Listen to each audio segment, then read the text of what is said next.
yang masih berada di luar dipersilahkan untuk memasuki masjid.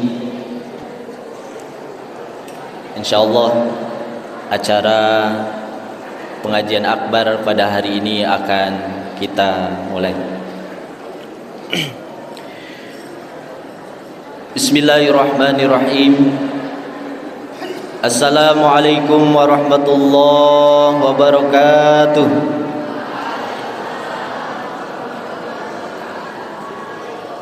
Assalamualaikum warahmatullahi wabarakatuh.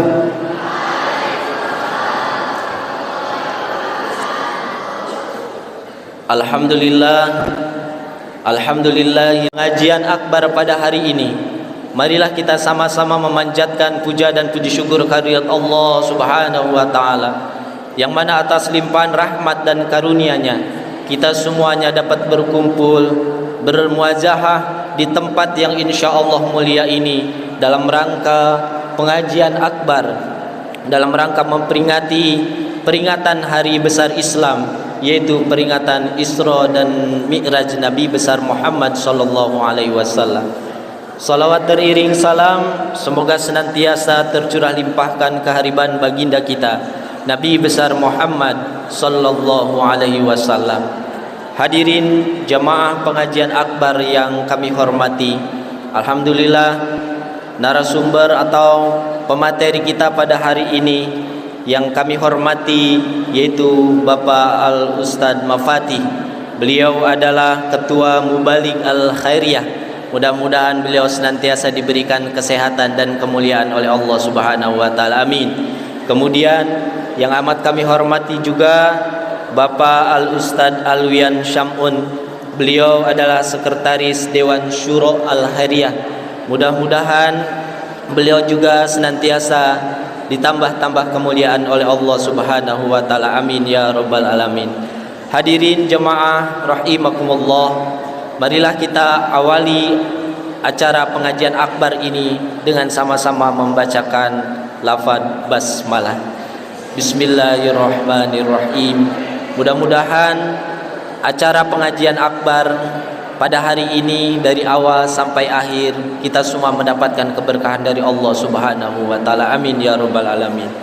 Hadirin yang sama-sama berbahagia, acara selanjutnya yaitu materi pengajian akbar dalam rangka peringatan Isra dan Mi'raj Nabi besar Muhammad sallallahu alaihi wasallam, yang insyaallah yang pertama akan disampaikan oleh yang terhormat Bapak Al-Ustadz Mafatih MPDI. Dengan segala hormat dipersilahkan.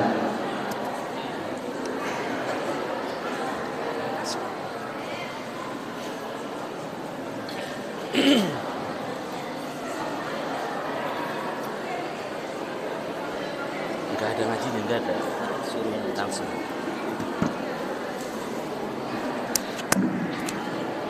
Mohon izin Pak Kiai.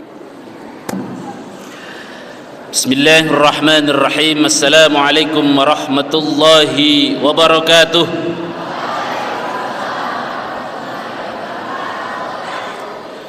Jawab salamnya belum kompak.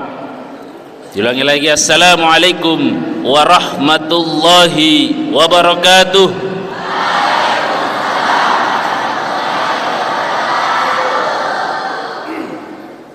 Rokok Samsu bungkusnya warna kuning, cakep gitu ya.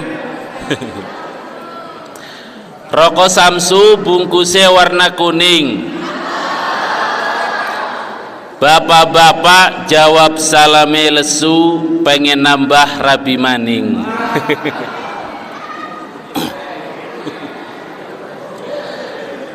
Assalamualaikum warahmatullahi wabarakatuh.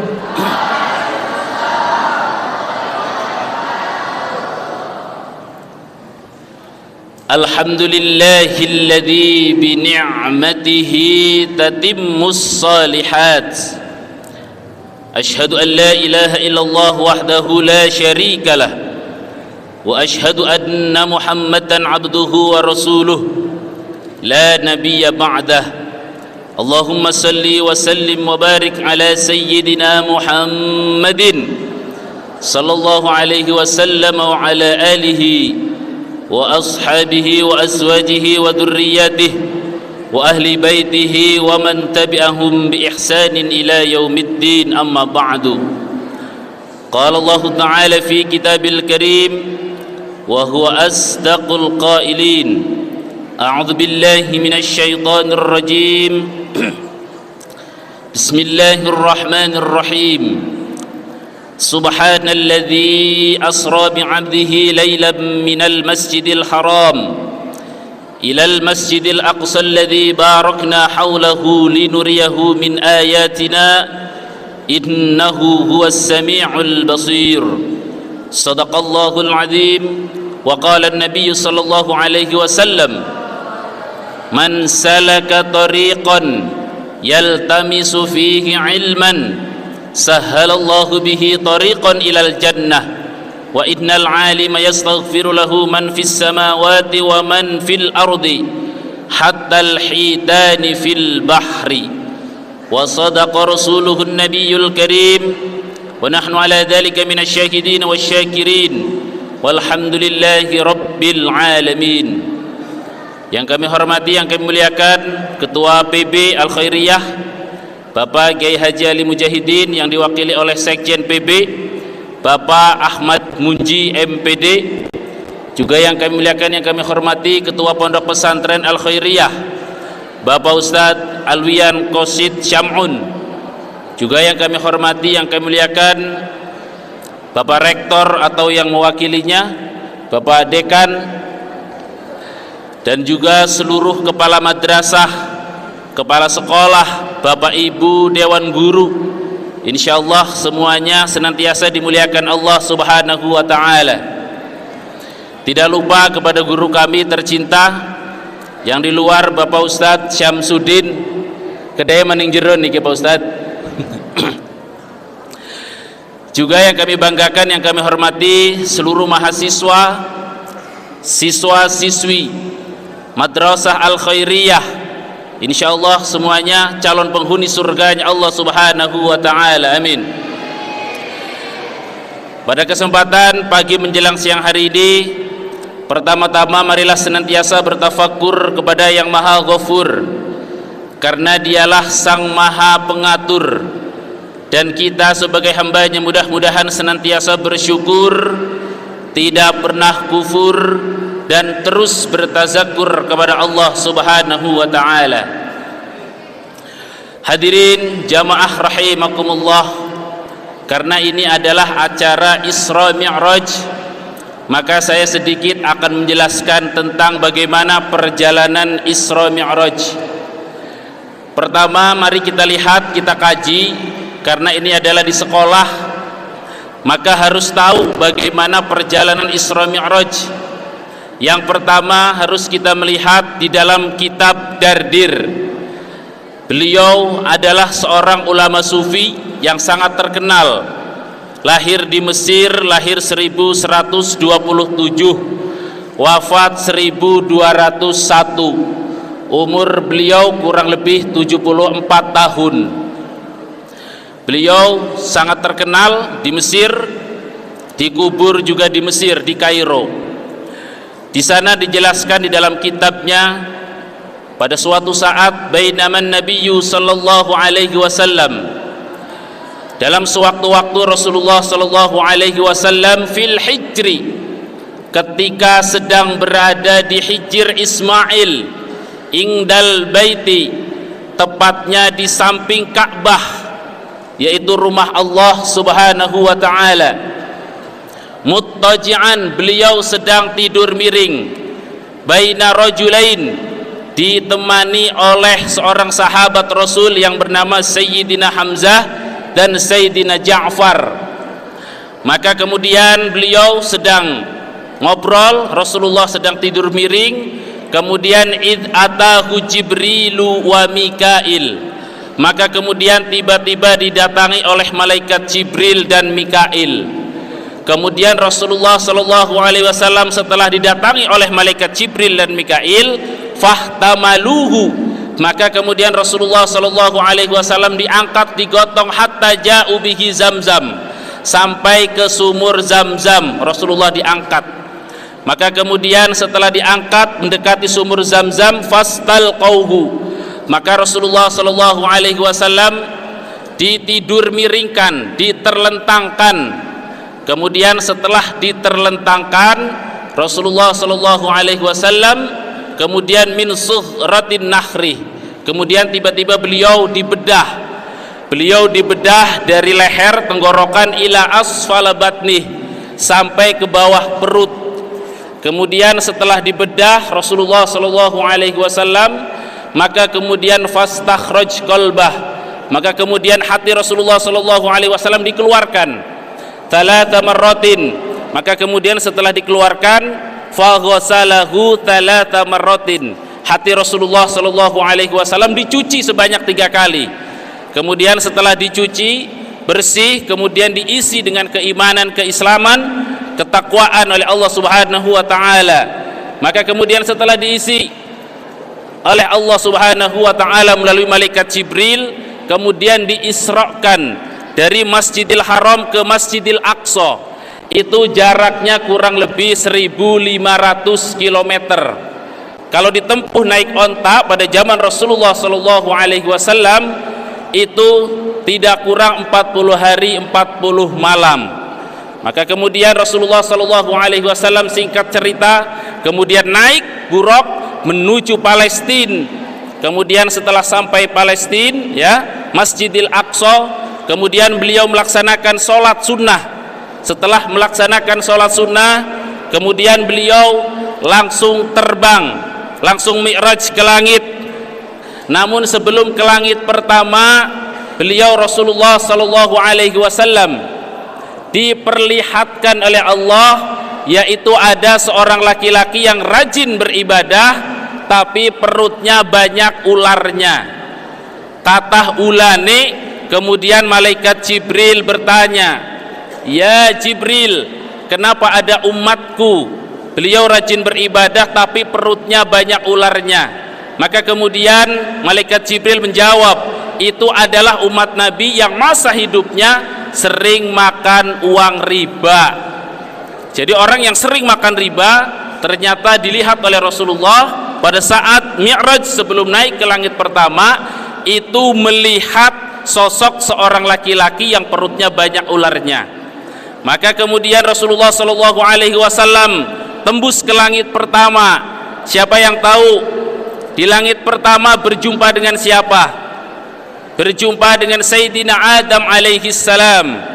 Maka kemudian setelah berjumpa dengan Sayyidina Adam alaihi salam, kemudian didoakan oleh Sayyidina Adam, semoga kehadiranmu di langit pertama senantiasa mendapatkan keberkahan, rahmat dan ridho dari Allah Subhanahu wa taala. Kemudian naik lagi ke langit kedua, berjumpa dengan Sayyidina Aisyah, kemudian juga ada Nabi Yahya alaihi salam. Kemudian sama didoakan oleh kedua nabi, semoga mendapatkan keberkahan, rahmat dan ridho dari Allah Subhanahu wa taala. Kemudian naik lagi ke langit ketiga, berjumpa dengan Nabi Yusuf alaihi salam, nabi yang paling tampan. Kemudian setelah naik ketiga, naik ke langit keempat, berjumpa dengan Nabi Idris alaihi salam. Kemudian setelah naik keempat, naik ke langit kelima, berjumpa dengan Nabi Harun alaihi salam. Maka kemudian naik lagi ke langit keenam, berjumpa dengan Sayyidina Musa alaihi salam. Kemudian naik lagi ke langit terakhir, yaitu berjumpa dengan Sayyidina Ibrahim alaihi salam. Namun pada saat itu Rasulullah sallallahu alaihi wasallam setelah naik ke langit ketujuh, ittala'tu fil jannah. Kemudian Rasulullah sallallahu alaihi wasallam diperlihatkan oleh Allah di dalam surga. Fara'aitu aktsara ahlihal fuqara, maka penduduknya mayoritas adalah orang-orang fakir.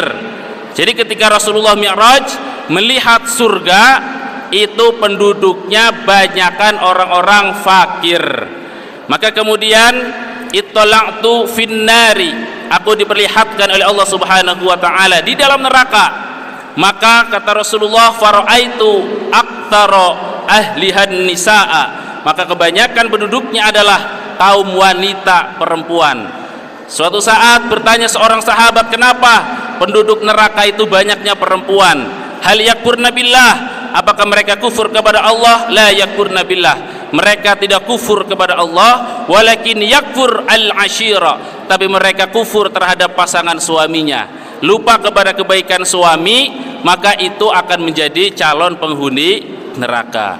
Maka jangan sampai ibu-ibu yang sudah punya suami, ya, sejelek apapun suami kita, tidak boleh kita menjelekkan suaminya, terlebih menceritakan kepada tetangganya. Kenapa? Karena kata Rasulullah, saat melihat neraka itu ternyata karena seorang istri dia selalu menceritakan keburukan, kekurangan suaminya kepada tetangganya. Na'udzubillah. Kemudian melihat lagi yang kedua, ada seorang kiai, seorang ulama, tapi mulutnya digunting-gunting, ya, dengan api neraka. Rasulullah bertanya, kenapa ada seorang ulama tapi digunting-gunting mulutnya? Maka kemudian setelah digunting-gunting, Rasulullah bertanya kepada malaikat Jibril, ya Jibril, kenapa ada seorang ulama, seorang yang menyampaikan ilmu agama, tapi dia digunting-gunting mulutnya? Kemudian malaikat Jibril menjawab, itu adalah orang yang punya ilmu tapi tidak bisa mengamalkan ilmunya. Maka dalam kitab Matan Zubat disebutkan, fa'alimun bi'ilmihi lam ya'malan mu'adzabun min qabli ubadil wasan.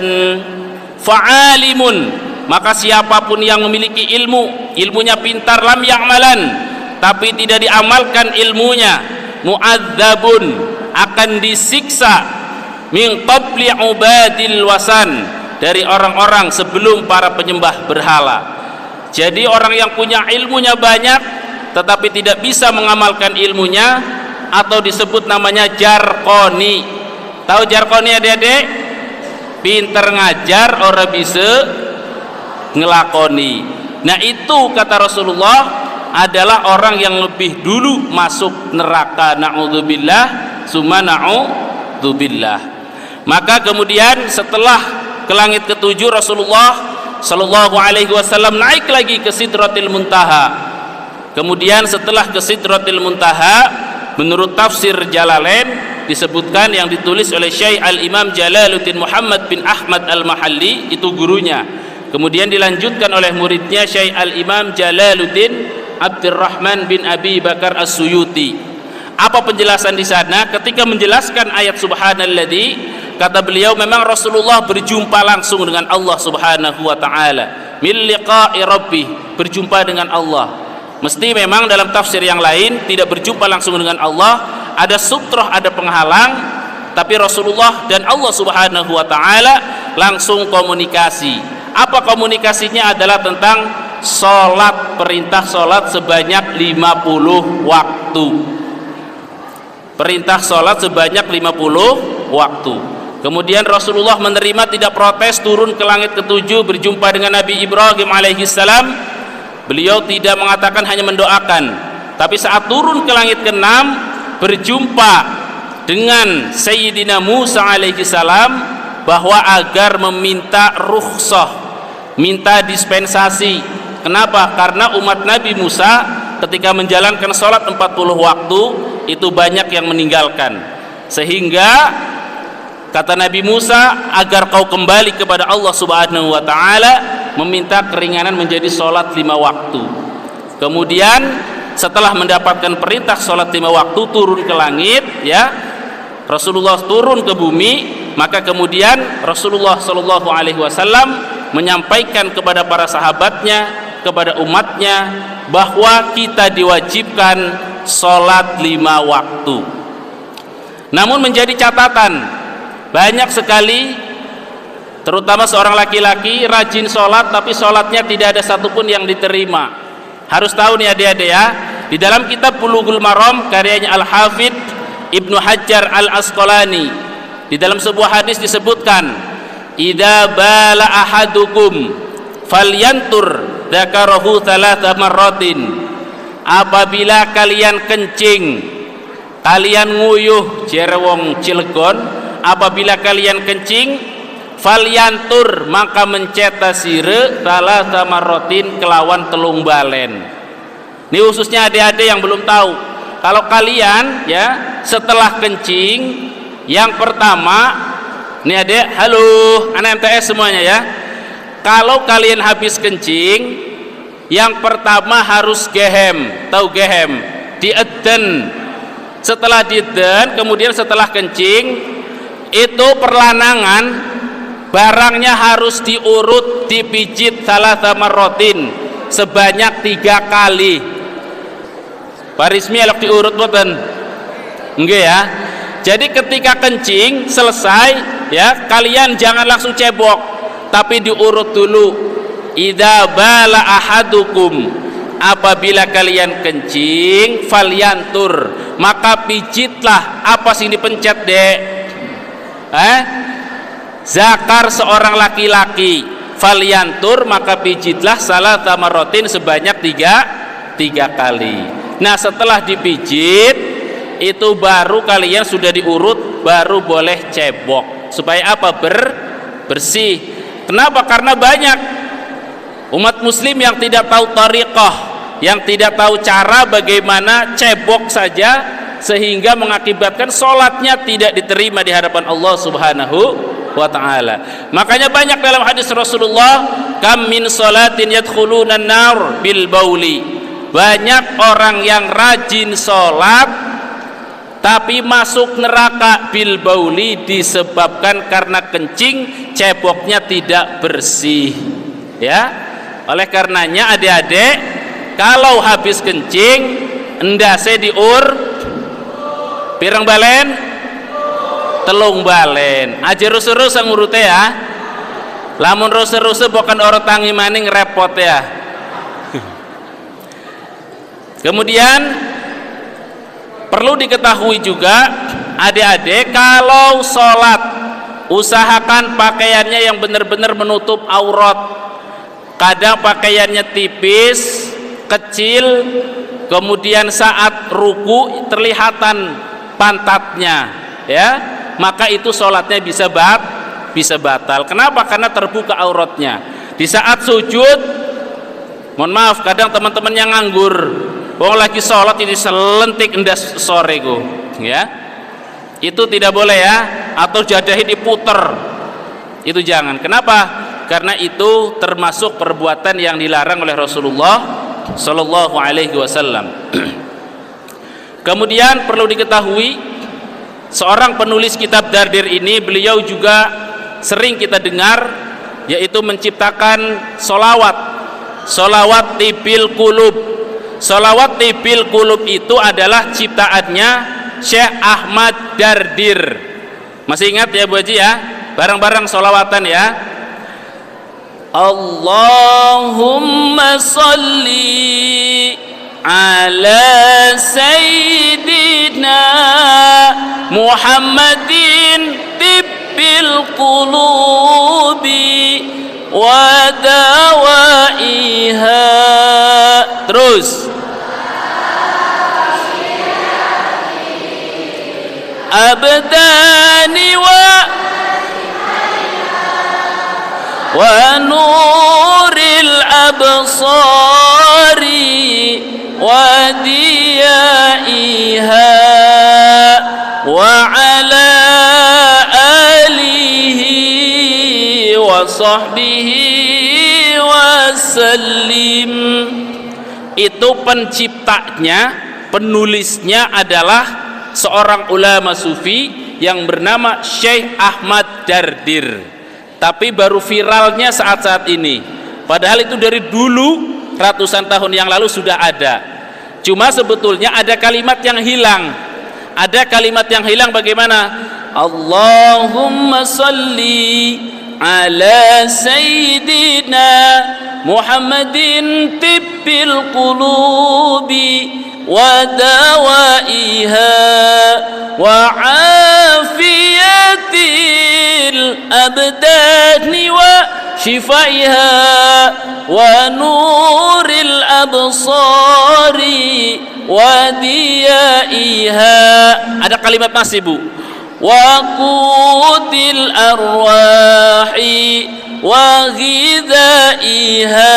Ininya hilang nih, kemana ini ya? Sebetulnya asli tulisannya sholawat tibil qulub itu ada waqutil arwahi wa a'idhiha, itu yang hilang.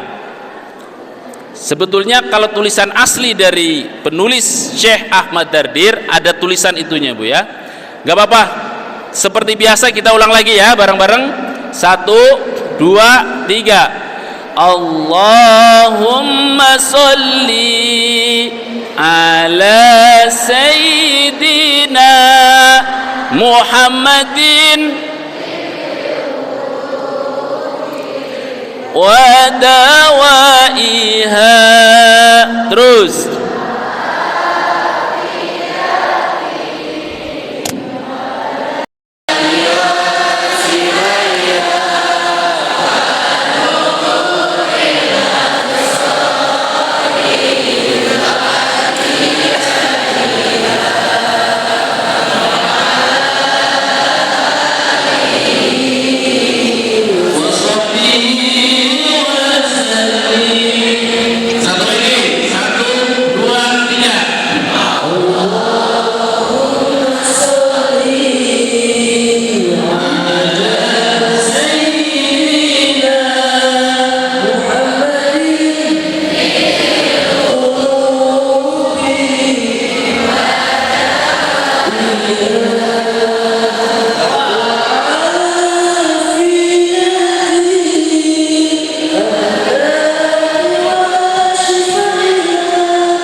di dalam